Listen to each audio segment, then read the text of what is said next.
I'm just gonna start asking Miss Rose some questions. So, first of all, what is your name and your job title?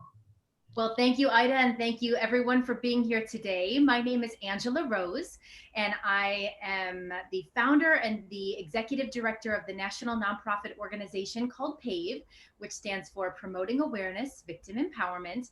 And I'm also a licensed realtor with Keller Williams Realty International. Awesome. So you answered part of the next question of what the company you work for is. But what does your company do and what is your role? Sure. So with PAVE, it's something that I founded actually when I was in college as just a student organization. We now are celebrating our 20th year this year. Our very first kickoff meeting was at the University of Wisconsin-Madison, February of 2001. And so that was very exciting. And I looked for a student group like PAVE to join, and there wasn't one. So I researched for months, what's the missing piece? I didn't want to reinvent the wheel or step on anybody's toes, but I was very passionate about preventing sexual violence and also helping survivors thrive after trauma. I knew as actually in high school, this was an issue. I had just graduated from Lake Park when I myself became victimized by a crime. And I just want to say, I always like to start by saying that this is a safe space because undoubtedly there's going to be people who are watching who've personally experienced with themselves or a loved one or a friend some type of domestic violence or sexual violence. So I always like to say that this is a safe space. But I was assaulted by a stranger. Most of the time it's somebody that we do know and we trust. Mine was a stranger assault, but I was abducted from Woodfield Shopping Mall when I was 17. I actually was on my way to a graduation party when I was kidnapped. And so I really wanted to create something that was going to make a positive difference. And so when I went away to college, my case was still actually going through the criminal justice process. And so I wanted a way to kind of outlet all these feelings that I had. And what I realized was turning my anger into activism was a really powerful way for me to find healing. So I said, I researched for months. I interviewed all these people. I interviewed former, professors and like politicians, different organizations locally. So that was really exciting. And so we work on the prevention side of things. We have a high school program. We work within the military. We do a lot of work in also corporations, so with sexual harassment, trying to prevent that. But we take a positive and a proactive approach. So instead of being anti-violence, we're pro-consent and pro-healthy relationships and creating a happy, healthy workplace. I trained all the cast and crew of Hamilton on Broadway about a happy, healthy workplace. So that was great. And so, we really do try and take something that's kind of a tough issue, but we make it accessible, we make it fun, we make it, we give people tangible ways to make a difference in their community, in their schools, in their homes. And then on the other piece of PAVE is working on the empowerment side. So we've done empowerment summits all over the country where we work on very mind, body, soul healing. And, what works for one person isn't going to work for everybody else. So we do a lot of work with art and with holistic healing yoga and meditation. And so that's been really exciting too. And the other hat that I wear is the real estate hat. So I had my dream job when I was living in Virginia, in Arlington, Virginia. I was the CEO of the Keller Williams Realty office in Arlington, Virginia.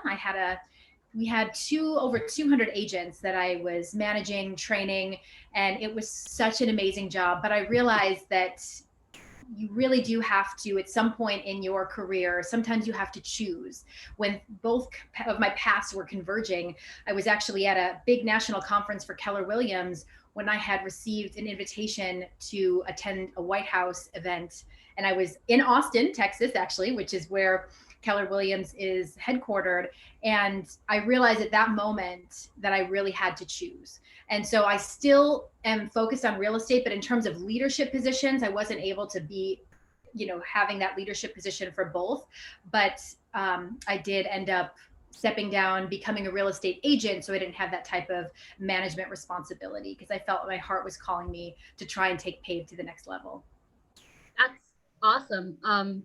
Yeah, I completely understand the need to choose because I'm also someone who does a lot of different things, and sometimes you just gotta pick one to move forward with and leave the others not necessarily on the side burners, but it's something that you're still just kind of working on a little bit, but not as much as your main focus. Absolutely. I So always feel like you can do two things. It doesn't have to be either or, it can be and, but you also have to learn how to say no. For me, when I was in college, especially, I just said yes to every opportunity that was afforded to me. And I realized that you do have to learn how to say no because that work life balance is so critical. I'm definitely going to be using that too because I just kind of that's kind of how I ended up here. But this isn't like a problem. This is fine. um, so what year did you graduate Lake Park, and what was one of your favorite classes that helped you prepare yourself for where you are now? Sure. So I graduated in 1996, and one of my favorite classes was a math class. And I see my old teacher is here, Mr. Nellison. One of my favorite classes was, really learning about math because it gave me the opportunity not only for real estate, because I started my real estate career in real estate finance. So I was a mortgage broker, was my first job out of college. I went to school, I graduated with a sociology degree, but I really focused a lot on the math portion of things. So I was a real estate, real estate finance, was a mortgage broker for years, started my own business. I started a notary company. And then I also needed numbers when I was managing PAVE, because as an executive director, writing grants, managing budgets. So for me, I am a numbers gal, and that was a really important thing. And then also outside of the classroom, going participating in drama and theater really helped because before COVID, I would travel the country and even internationally, speaking at Oxford, speaking all over the country, and making sure that I had that foundation of speaking skills, not being so scared to speak in front of crowds as large as 50,000. So that really helped to ground me in those moments of having to speak publicly. Wow, that's incredible. I'm also a theater person. We seem to have a lot in common. But so after you graduated Lake Park, what was your educational background? Well, I was supposed to actually go to Illinois State University, but because of my court case, I wound up going to a junior college. I went to College of DuPage for several years because it took 4 years actually for my case to come to trial. And I had to stay close because there's a lot of hearings that you have to go through a lot of times in the criminal justice process. So I went to COD, which was actually great for me. I was able to stay closer to home. I was able to save money.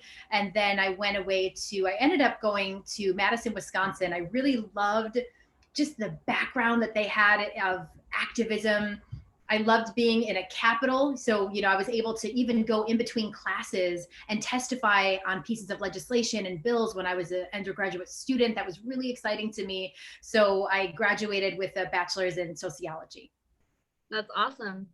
Um, what advice do you have for a student that might be interested in what you're doing career-wise, whether it be for the real estate stuff or for like starting your own foundation? I think for me, finding a mentor was one of the most important things that I could have done for both of those pieces. So when I first started in real estate, I had some incredible mentors that really took me under their wing, and that had a lot of experience, and it was really a win-win because I kind of brought in a fresh new approach, and they were a little bit older, so it was a really win-win partnership where we could kind of feed off each other's energy.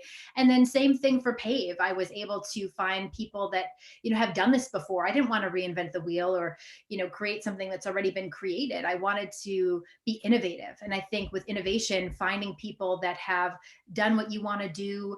And, there's a lot of, there's just a lot that you can do by looking and finding people. And your mentors, by the way, don't even have to be somebody physically that you are talking to. One of my mentors is Louise Hay. She's the mother of the self-help movement.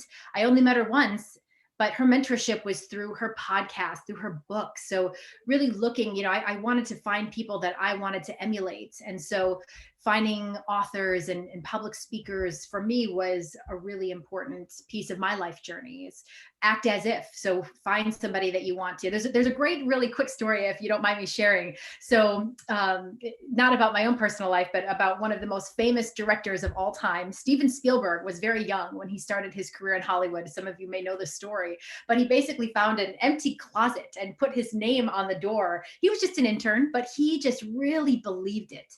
And he, with all of his his passion, and he believed in his journey and this dream of his so much that he act as if he was already there. And so we know what happened. He became one of the most profound, folks in Hollywood. And for him, it was just having that dream when he was young and believing in it. And for me, I always say it, for me, it's PDP: passion, drive, and persistence. Having that passion, knowing what it is that you want, but also the purpose, and having that drive, that motivation to keep you going. I almost quit PAVE so many times. It's hard when you start your own business. It doesn't have to be a profit. It's all the same, really. It's something where you have to create something that's going to generate revenue and that's going to be able to make a difference in the world.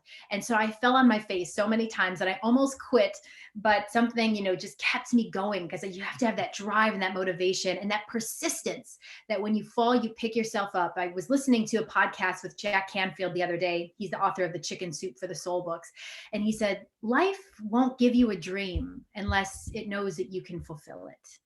And so whatever dream that you have, to really take that in. And I think a lot of human beings, we have a lot of self-limiting beliefs that it's up to us to get rid of those. Now, that could be from anything from parents that were well-meaning, that kind of didn't want our dreams to be crushed, so they could try to talk us down from our big dreams. But whatever dream that you have, just to really believe in it, and don't let anything stop you. That's an awesome story. Like I am actually learning about Steven Spielberg right now in my rhetoric of cinema class. We're watching Psycho. Nice. And like we're just like, I love that class. We're just like taking notes on movies and writing essays on movies. Way better than a normal English class. Sorry, Miss Murray, I know you're here. Oh, or she was. I don't know where she went. But yeah, like it's incredible to know that backstory behind what we're learning right now in class. So how could students get in contact with you if they have any follow-up questions? Well, I'm on Twitter at Tweet Angela Rose, and that is something that I think social media can be great for, is just staying in contact. The website for PAVE is shatteringthesilence.org. And I'm so excited to continue our partnership with, my wonderful alma mater, Lake Park, because we've got a lot of things. February is National Teen Dating Violence Awareness and Prevention Month.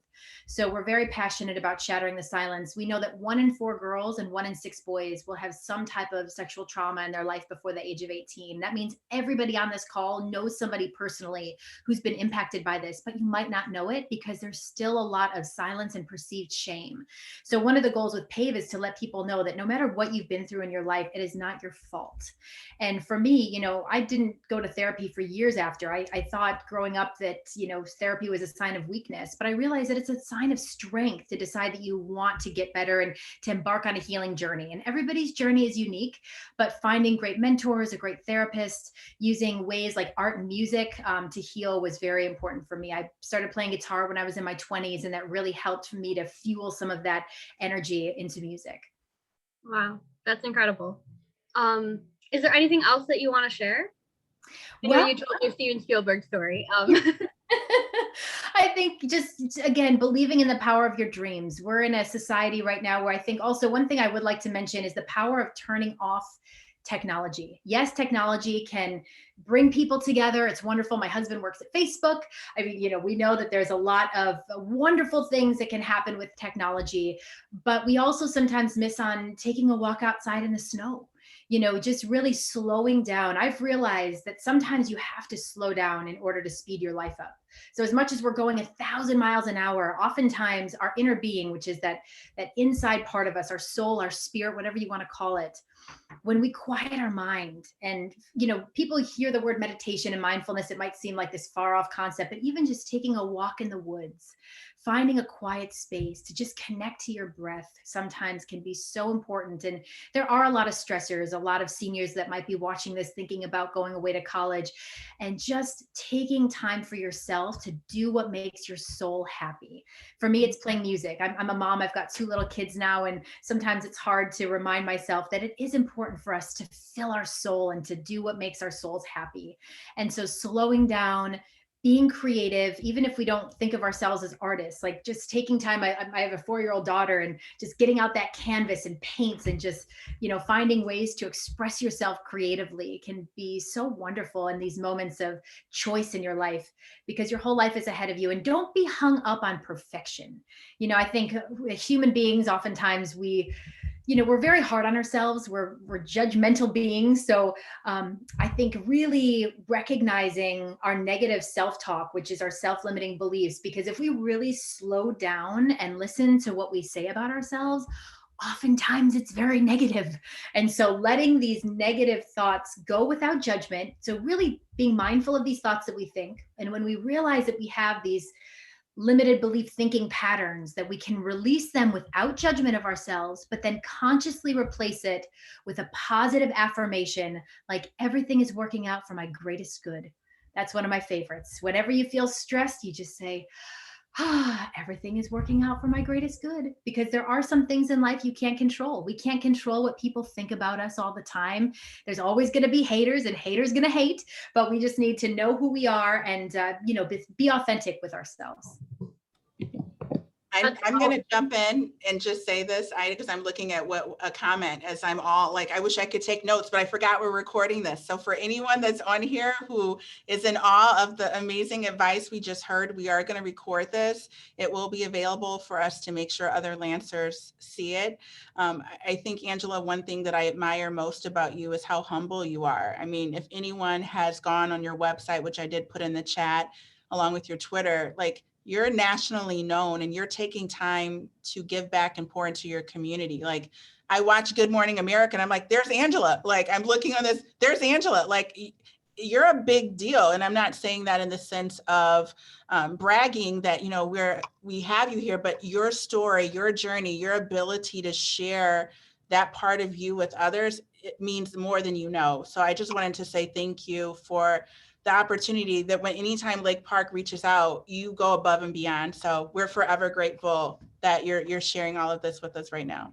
That is so kind, Mrs. Baker. Thank you so much. It is truly my honor. I mean, it's my honor to be able to impart any lessons. And I just, I pray to try and help one people. If this talk just helps one person, then our time together was absolutely, worth all of our time sitting down. So I'm so grateful and humbled by any experience to be able to reach students, because this time in your life, is such an important time. I mean, that's when my life completely transitioned, at 17. That near-death experience for me was, just so transformational. But a lot of us have these transformational moments that don't have to be as in your face as a kidnapping, right? A lot of times it's a calling, it's giving back. And I think the more that we can really focus on finding that passion and purpose. People talk a lot about passion. It's what kind of sets our soul on fire.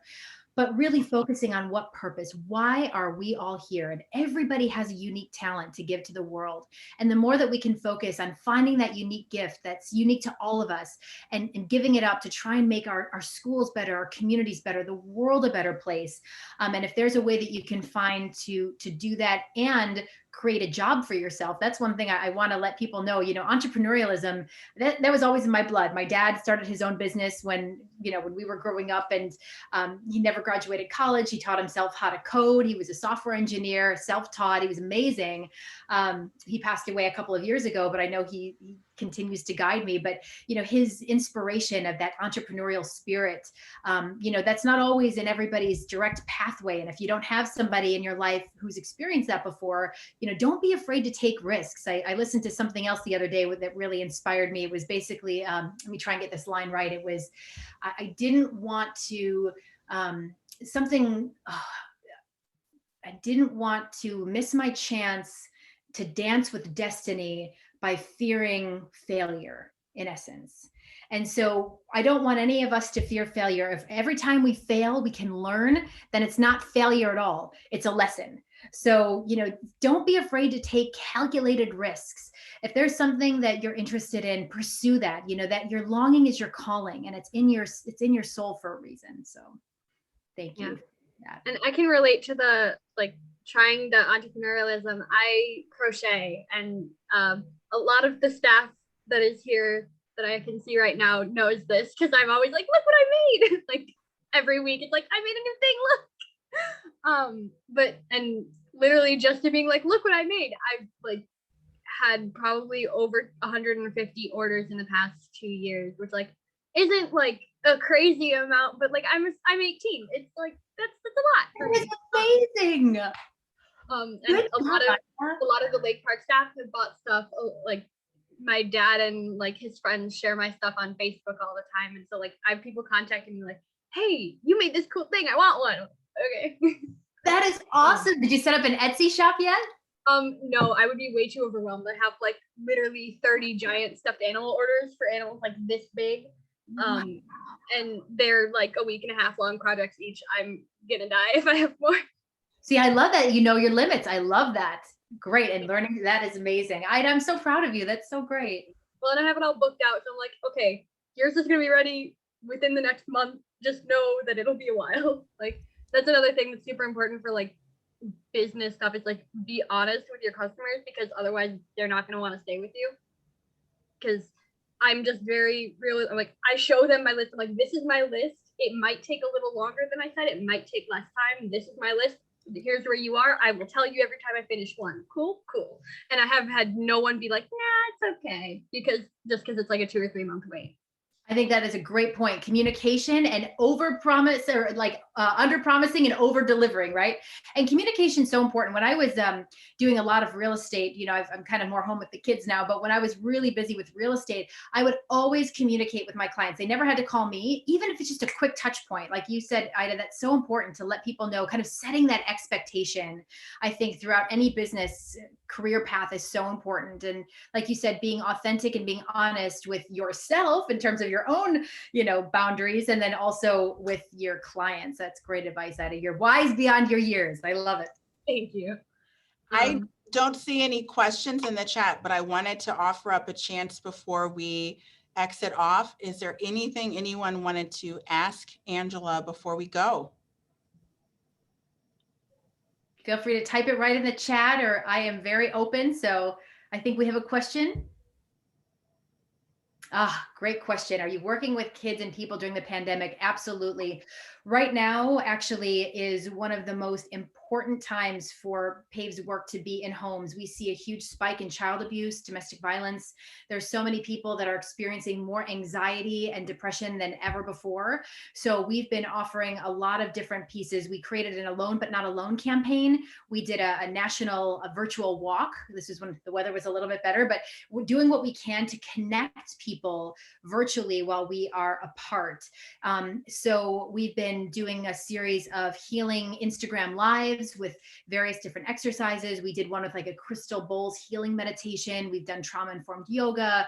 We're continuing to do what we can to bring our message to people's living rooms, to their computers, because this has been a very, very challenging time, especially for students. I mean, we know for a lot of students, there's a lot of anxiety, and even as kids as young as my daughter, who's 4, who's so used to being so social, being used to being in school, who, now doesn't have that opportunity. So I have to be teacher. She calls me Miss Melody when we're playing school. So I'm her teacher. And it's been very challenging for everybody involved. So I think, us really talking about self-care is so important. In self-care, people think about it's not just a bubble bath. It's, are you eating right? Are you drinking enough water, getting enough sleep? So yes, absolutely.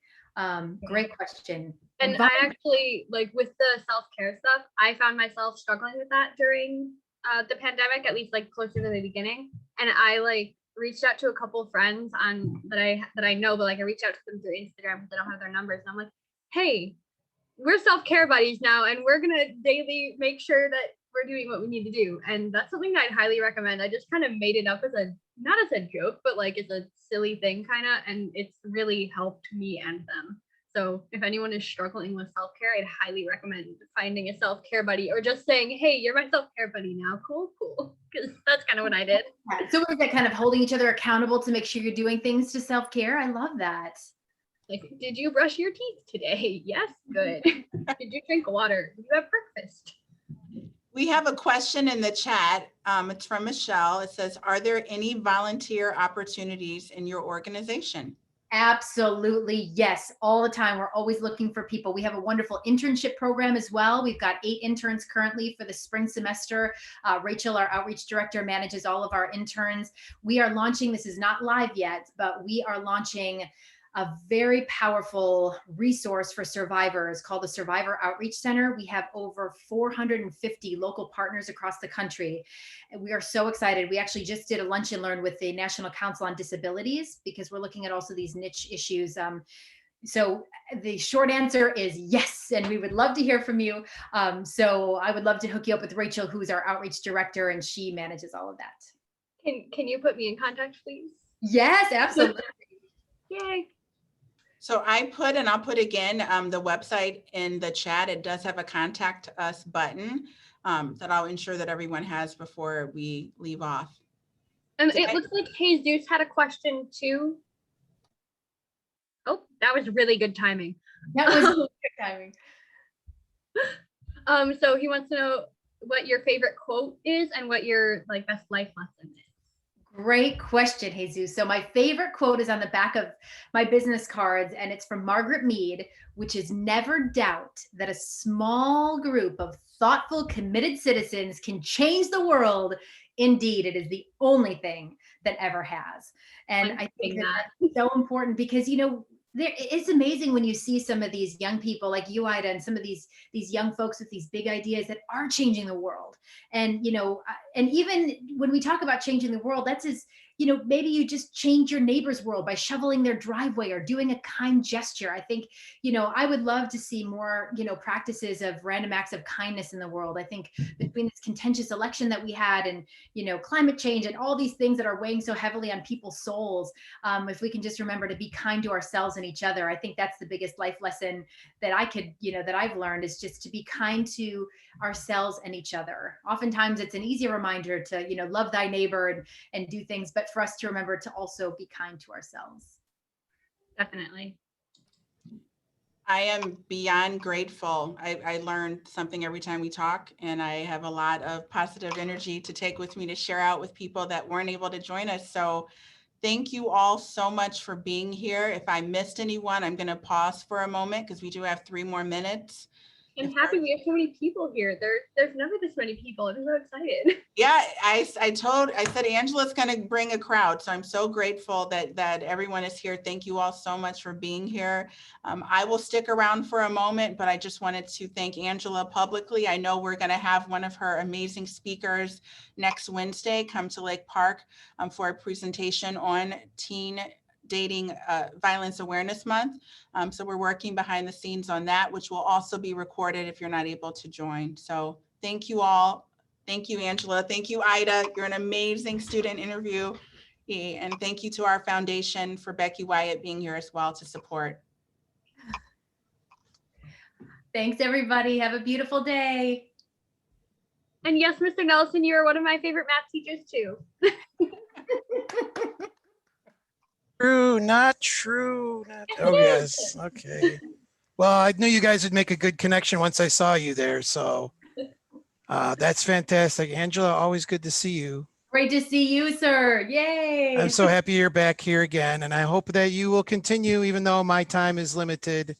I'm retiring after next year. So, okay. Well, good for you. Yay. Yes. Sad for all the other generations of kids, but I'm glad to hear that. That'll be nice. Yes, that will be great. I'm going to go. You guys take it easy. Thank you, Ebony, for setting this up. Oh, my pleasure. Thank you for telling me about Angela. Remember our first conversation? I do. And I have all the memories to thank for that because it was a great time when we did that. So thank you, Angela. Bye, guys. Bye. Bye.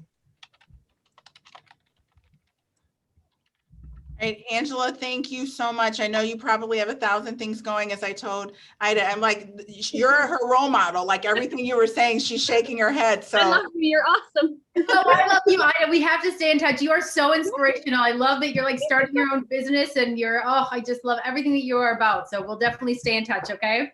Yeah. And also you were talking about how your dad is like